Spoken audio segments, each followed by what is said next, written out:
የፕሪቶሪያ ስምምነት የአማራ ክልልን ህዝብ ጥቅም ያሳጣ ነበር ወይ ማለት እንችላለን? ስፔሲፊካሊ የወልቃይትን ጉዳይ ብትወስድ ሰኔ 15 እንዴት ነበር የሚያስታውሱት? ዶክተር አምባቸው በደንብ የተገናኘን እንወያይ ነበር። ጀነራል ሰዓረን ብትወስድ ቦርዲንግ ስኩል በጋራ የተማርነው ፍትሃዊ የሆነ ተጠቃሚነት በሚገባኝ ልክ አላገኘውም የሚል ጥያቄ ሲነሳ ነበረ። የአማራ ህዝብ እንደ ህዝብ በጠላትነት ፈርጆ የኖረው ማን ነው?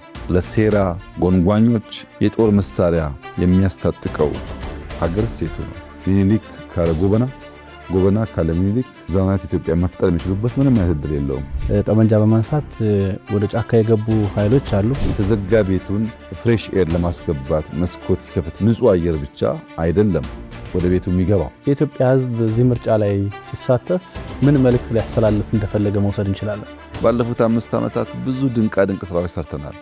በዚህ 5 ዓመት ግን ፈተናው ከባድ ነው። እንቅልፍ የሚያስተኛ አይደለም። ጠቅላይ ሚኒስትር ዶክተር አብይ አህመድ በፖለቲካዊ ኢኮኖሚያዊና ማህበራዊ ጉዳዮች ላይ ከአማራ ሚዲያ ኮርፖሬሽን አሚኮ ጋር ያደረጉት ቆይታ አርብ ምሽት 2:30 ይጠብቁ።